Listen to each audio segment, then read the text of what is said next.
मुफ्त बैकवर्ड आज भी मोदी के साथ है और मुफ्त फॉरवर्ड आज भी योगी के साथ। विशेष रूप से जो वंचित समाज है, जो शोषित समाज है, जहां तक अभी विकास नहीं पहुंचा था वहां लोग तारीफ नहीं करते हैं कि बहुजन समाज पार्टी की बहन जी ने लखनऊ में जो विकास किया है, किसी माई के लाल में दम नहीं था जो बहुजन समाज जो लखनऊ में इतना काम कर सके। महल के बाद सबसे ज्यादा कमाई डॉक्टर अंबेडकर पार्क से आ रही। कांग्रेस की सरकार रही, वो नहीं बनवा पाई, तब उसने ये नहीं कहा कि वहाँ पे हॉस्पिटल बनवा दो। जब ये बीजेपी ने जब वहाँ पे बनवा दिया तब ये ज्ञान देने आ गए कि वहाँ पे हॉस्पिटल हो। और इन्होंने राम मंदिर बनवाया, 33,000 लोगों का घर तोड़ के बनवाया।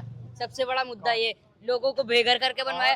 अगर श्री राम जी होते यहाँ, सपा सरकार ने गुंडागर्दी की जो स्थिति थी ना, वो आज प्रकाष्ठा पार हो चुकी थी। इसलिए बाबा जी जब बैठे 2017 के बाद पे देखिए गुंडे माफिया सपा गुंडों की पार्टी ही थी और सपा का आने का कोई चांस ही नहीं, किधर दूर दूर तक नहीं दिखाई दे रहा। कैसी बात कर रहे हैं आप लोग। कल से पीडीए का रैली शुरू हो गई, दादरी में, नोएडा से शुरू करेंगे। एक समय हमारे प्रदेश के मुख्यमंत्री जो भी हुआ करता था वो नोएडा जाने से डरता था, अरे हमारी कुर्सी चली जाए। लेकिन आज शुरुआत भी नोएडा से, हमारे प्रधानमंत्री भी शुरू कर दिए और इधर ये योगी भी हैट्रिक मारेंगे। सबसे पहले मैं आज सारे लोगों को सूचित करना चाहता हूं कि आज बड़ा वाटरशेड मूवमेंट है उत्तर प्रदेश के डेवलपमेंट एंड ग्रोथ के लिए। पूरे एशिया का सबसे बड़ा एयरपोर्ट जिसका inauguration prime minister Modi ji ने अभी किया है, योगी जी उनके साथ थे। तो ये बात मैं इसलिए कह रहा हूं क्योंकि ये बड़ा हिस्टोरिकल मूवमेंट है जिसे हर उत्तर प्रदेश के वासी को समझना चाहिए। और रही बात इसकी कि कोई कहाँ जा रहा है, अपनी चुनावी यात्रा की शुरुआत, अपनी राजनीतिक यात्रा की शुरुआत कहाँ से कर रहा है, ये उससे अधिक महत्वपूर्ण ये है कि जनता के सरोकार से जुड़े विषयों के प्रति, समाज के प्रति किसी सरकार का रवैया क्या है, सरकार का आग्रह क्या है। यदि जनता के सरोकार से जुड़ा हुआ विषय है, जनता के कल्याण से जुड़ा हुआ विषय है, धरातल पे अगर योजनाएं उतर रही हैं जिनका लाभ अगर आम जनमानस को प्राप्त हो रहा है तो हमें इसका स्वागत करना चाहिए। क्योंकि राजनीतिक दल के प्रति प्रतिबद्धता उनकी हो सकती है जो राजनीतिक कार्यकर्ता है, लेकिन जब आम जनमानस के रूप में हम इस चीज को देखते हैं तो हमें निष्पक्ष होकर, स्वतंत्र होकर अपने विचार को रखना चाहिए। निष्पक्ष होकर किसकी तरफ देख रहा है, क्या देख रहा है? देखिए ये चुनावी जनमत का विषय है, इसके विषय में जनता स्वयं निर्णय लेगी। लेकिन जहाँ तक मेरा मत है, मैं तो मानूंगा कि जहाँ तक विकास की बात है, जहाँ तक और जनता के कल्याण से जुड़े हुए विषयों की बात है, इस सरकार ने अभी तक का जो कार्य किया है वो निश्चित रूप से सराहनीय है। मैं मानता हूँ प्रत्येक सरकार के अंदर त्रुटियां होती है, लेकिन कमोबेश इस सरकार ने अभी तक जितने कार्य किए हैं और धरातल पर जितनी योजनाओं को उतारा है और उस योजनाओं का लाभ जनता को प्राप्त हुआ है, विशेष रूप से जो वंचित समाज है, जो शोषित समाज है, जहां तक अभी विकास नहीं पहुंचा था वहां तक इस सरकार ने जो कार्य किया है वो निश्चित रूप से सराहनीय है। और मैं ये मानता हूं कि अगर मैं मानता हूं कि अगर किसी भी प्रकार से जनता को अपने विषय रखने हैं तो हम इस समय राजधानी में हैं, इससे बड़ा प्लेटफॉर्म प्राप्त होगा तो वहाँ पे रखें। देखिए भाई साहब बता रहे हैं, किसी की सरकार बने, भाजपा की बने या बहुजन की बने या सपा या कांग्रेस की, एक दो जात से बनती नहीं है। सब हर जात के लोग वोट देते हैं। ये बात है कि कोई कम देता है, कोई ज्यादा देता है। मुफ्त बैकवर्ड आज भी मोदी के साथ है और मुफ्त फॉरवर्ड आज भी योगी के साथ। लेकिन मैं कुछ इसमें ऐड करना चाहता हूँ। देखिए वास्तव में अगर बैकवर्ड और फॉरवर्ड की बात जो हो रही है, अब वो विशेष रूप से हमें अगर देखें, जो भी पढ़े लिखे लोग हैं, समझदार लोग हैं, वो तो ये बात समझते ही हैं, लेकिन आम जनता भी अब ये बात समझ चुकी है कि बैकवर्ड और फॉरवर्ड अब लाभार्थी वर्ग जो है उसको आप किस वर्ग में रखेंगे, और वो वर्ग जो अभी तक लाभ प्राप्त नहीं कर रहा था वहाँ तक अगर विकास पहुंचा है तो उसे आप किस वर्ग में रखेंगे। लेकिन बिल्कुल श्रेणीकरण करने की बात जहाँ तक है, अब वो जैसे प्रधानमंत्री मोदी जी भी अपने बयान में, अपने भाषणों में बार बार उल्लेख करते रहते हैं कि जो गरीब है, किसान है, मजदूर है, महिला है, वो वर्ग जो है, अब वही वर्ग आधारित व्यवस्था हमारे देश में चलेगी। और जाति आधारित वर्ग व्यवस्था की जहाँ तक बात है तो मैं मानता हूँ कि अब हमें इस दकियानुसी रूढ़िवादी सोच से ऊपर उठ के प्रदेश के समग्र विकास के लिए और भारत को विश्व गुरु बनाने के लिए, जिसका मार्ग यूपी से ही प्रशस्त होगा, प्रत्येक जनमानस को अपने हिस्से का दायित्व निभाना पड़ेगा, जिसमें हम केवल और केवल सरकार की तरफ ना देखें, जो हमारा कर्तव्य है हम उसे भी निभाएं और सरकार से जो हमारी अपेक्षा है वो भी करें। अरे हाथी बहन जी ने बनाया था, वहाँ कूड़ा पड़ता था।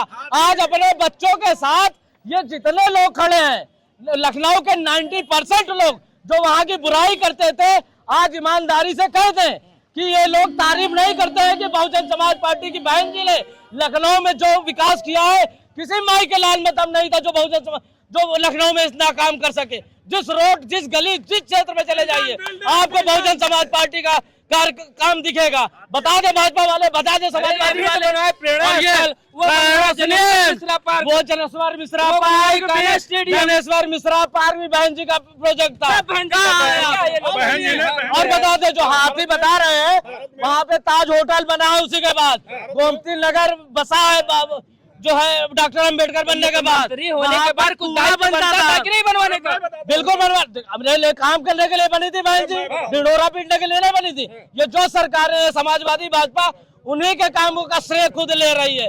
बहुजन समाज पार्टी से ज्यादा काम किसी ने नहीं किया, कोई नहीं किया। एक नेता भारत में ऐसा पैदा हुआ, माननीय बहन जी, अपने जीते जी अपनी मूर्ति पार्क में खड़ी कर दी, हाथी खड़ी कर दिए, घोड़े खड़ी कर दिए, ऊंट खड़ी कर, माननीय काशीराम जी का मूर्ति बन जाता, ठीक है। अरे क्या हुआ बनवा ली अपनी मूर्ति, क्या दिक्कत है भाई? ऐसे थोड़ी होता है यार। क्यों? सब जब कांग्रेस हो जाओगे कि जीते जी ही अपने आप को जो है भारत रत्न ले लोगे, तो फिर कांग्रेस से विरोध करके प्रदेश के जनता को मूर्ख बना करके जो है राजनीतिक पार्टी बना दी। नहीं कांग्रेस मूर्ति बना दी। तो ये जो यहाँ पर आप लोगों ने बनाई है 3 मूर्तियां प्रेरणा केंद्र में, ये क्या है? वो मरने के बाद वो क्या है? वो मरने के बाद बनी है, वो मरने के बाद बनी है। अब बहन जी ने अपने आप ही बनवा लिया। मायावती जी का ताजमहल के बाद सबसे ज्यादा कमाई डॉक्टर अंबेडकर पार्क से आ रही, पार्क में एक मिनट रुकिए भाई, एक मिनट रुकिए।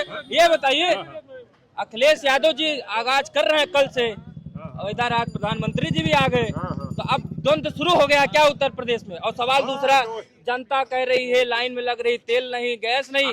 अब इन पार्टियों के पास लाखों लीटर तेल कहाँ से आएगा? अब जनता जो है लाइन लगाएगी और रैली के लिए ये जो है तेल ले आएंगे। सब पार्टियां पहले से कमा के रखी है। इसके पहले जो सत्ता में पार्टी रही, पहले सपा रही, वो भी पहले से फंड इकट्ठा कर रखी है। और इसके पहले बसपा रही, वो भी काफी फंड इकट्ठा कर रही है। और इसके पहले जो भी पार्टियां हैं, भाजपा है, भाजपा के पास भी फंड है। भैया कांग्रेस रही है, कांग्रेस भी दमदार पार्टी रही, उसके पास भी फंड वाली पार्टी कौन से दादा? अब पार्टी वाली फंड तो अभी है। इसके बाद फंड तो जानते हो सब पार्टियों के पास होता है, कोई भी ऐसी पार्टी नहीं है जो नंबर 2 के पैसे पार्टी फंड में ही वो करते हैं। पार्टी फंड के ही जरिए यहाँ से उनके प्रश्न का उत्तर देना था। वो बोल रहे थे कि डॉक्टर अंबेडकर का जो पार्क है वो सबसे ज्यादा कमाई करती है ताजमहल के बाद से। ये वही लोग हैं जो कहते थे कि राम मंदिर बनाने के बाद जो है रूढ़िवाद और अवैज्ञानिकता बढ़ाई जा रही है। और आज जाके वो डेटा सर्च कर ले, तमाम रिपोर्ट पढ़ ले, सबसे ज्यादा पर्यटन से आय अगर कहीं होता है तो वो रिलीजियस टूरिज्म से होता है, धार्मिक पर्यटन से होता है। लाखों करोड़ों श्रद्धालु अभी प्रयागराज कुंभ में आए, 60 करोड़ लोग, पूरे यूरोप की जनसंख्या से अधिक लोग वहां पे आए, उन्होंने भ्रमण किया और उसकी वजह से हमारी अर्थव्यवस्था को 2.5% का अतिरिक्त ग्रोथ रेट प्राप्त हुआ। उसके विषय में तो कुछ नहीं बोलेंगे। इसके अतिरिक्त भारत में जितने मंदिर हैं, जितने भी हेरिटेज पर्यटन के रूप में स्थापित किए गए हैं और तमाम योजनाओं के माध्यम से उसका सुंदरीकरण किया गया है, उसमें प्रश्न चिन्ह उठाते हैं। ये कोई डेटा देना, ये कोई डेटा देना बताया। तो फिर वही तो बात हुई भैया कि राम मंदिर जब बनने वाला था तो कई लोग ज्ञान फैल रहे थे कि जो है वहाँ पे अस्पताल बना दिए होते, वहाँ पे ये बना दिए होते, लेकिन पार्क बनवाते समय ज्ञान नहीं फैलते कि वही जगह पे हम बनवा दिए होते अस्पताल। इससे पहले भी मुद्दा चल रहा था, तब ये किसी ने नहीं कहा। जब कांग्रेस की सरकार रही वो नहीं बनवा पाई, तब उसने ये नहीं कहा कि वहाँ पे हॉस्पिटल बनवा दो। जब ये बीजेपी ने जब वहाँ पे बनवा दिया, तब ये ज्ञान देने आ गए कि वहाँ पे हॉस्पिटल हो जाता, वहाँ पे कॉलेज हो जाता। इससे पहले ये ज्ञान कहाँ था? इससे पहले भी अपनी रूलिंग पार्टी में भी वहाँ पे हो सकता था ना ये चीज। वो भी तो ये कह सकते थे यहाँ कॉलेज बन जाए या हॉस्पिटल बन जाए, और भी जगह पड़ी है जो बननी है। तुम क्या कह रहे हो? देखिए, मैं ये कह रहा हूँ कि जो है पहली बात तो राम मंदिर इनके बनवाने से नहीं बना है, वो सुप्रीम कोर्ट के आदेश पर बना है। बन गया वो, ठीक है? नहीं ये तो मेरी बात तो सुनिए। और इन्होंने राम मंदिर बनवाया, 33,000 लोगों का घर तोड़ के बनवाया। सबसे बड़ा मुद्दा ये, लोगों को बेघर करके बनवाया। अगर श्री राम जी होते यहाँ जमीन पर आते, वो ये कहते कि जो है हमारे जो है ये जो लोग हैं, इन लोग का जो है घर तोड़ो और हमारा मंदिर बनवाओ, वो कहते। मतलब जो घर तोड़ दिए इसलिए दिक्कत हो गई। बिल्कुल। मुगल आते थे भारत में, मंदिर तोड़ के चले जाते थे, तब इनको समाजवादियों को दिक्कत नहीं होती थी। लेकिन अपना घर बनाओगे, अपना अच्छा घर बनाओगे तो अड़ोस पड़ोस में थोड़ा सा अगर होगा, ठीक है। इनको घर से विरोध नहीं है, इनका मंदिर से विरोध है। इधर आइए। भारतीय जनता पार्टी आज अपना जेवर से शुरुआत कर दी और कल जो है अखिलेश यादव 2027 का आगाज कर रहे हैं। क्या लग रहा है आपको, टक्कर शुरू हो गई है दोनों पार्टियों में? कोई टक्कर नहीं। Bharatiya Janata party full flash सरकार बना रही है, क्योंकि उसका नतीजा आप देखें 2014 में क्या करके रखा था सपा सरकार ने। सपा सरकार ने गुंडागर्दी की जो स्थिति थी ना, वो आज प्रकाष्ठा पार हो चुकी थी। इसलिए बाबा जी जब बैठे 2017 के बाद पे देखिए गुंडे माफियाओं ने माने कि अब 9 साल में सपा के गुंडों को साफ कर दिया है। बिल्कुल साफ किया। तो सपा यानी कि अब ये सरकार में आएंगे तो अब गुंडा ही नहीं करेंगे। बिल्कुल नहीं करेंगे, बिल्कुल करना भी नहीं चाहिए उनको, क्योंकि ये प्रदेश बीमारू प्रदेश हुआ करता था, अब ये उत्तर प्रदेश उत्तम प्रदेश हुआ करता है। बिल्डोजर इससे चला है ना माफिया के ऊपर, भाग गए यहाँ से दुबई तक के, क्योंकि इतना पैसा अर्जित किया ना।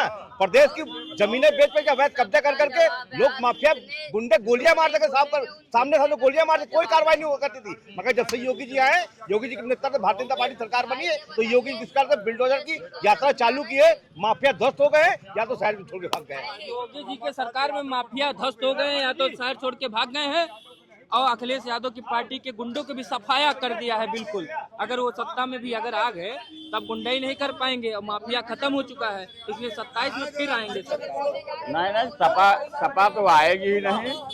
सपा आएगी, सपा गुंडों की पार्टी ही थी, और सपा का आने का कोई चांस ही नहीं। किधर दूर दूर तक नहीं दिखाई दे रहा। कैसी बात कर रहे हैं आप लोग? आएगी तो भाजपा ही आएगी। अरे अभी कुछ दिन महाराज आप लोग चिल्ला रहे थे सुनिए, मोदी गड़बड़ है, मोदी गड़बड़ है, योगी गड़बड़ हम है। बता रहे हैं यूजीसी को लेकर के और -40 को लेकर के राष्ट्र के प्रति जो सचेत लोग हैं, वो जो है मोदी का विरोध कर रहे हैं। अब मोदी का विरोध होगा, उसमें संशय नहीं है।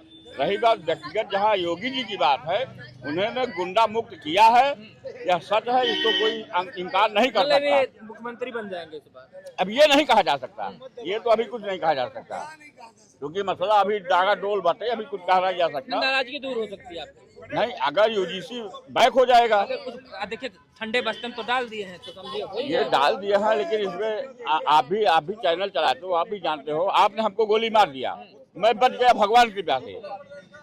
आपने गोली हमको मार दिया, हम बच गए भगवान की कृपा से, तो आप हमारी हितैषी थोड़ी हो गए। हम तो आपसे बदला लेंगे ना जब मिलेंगे, लेकिन योगी उसमें सहभागिता नहीं निभा रहे हैं।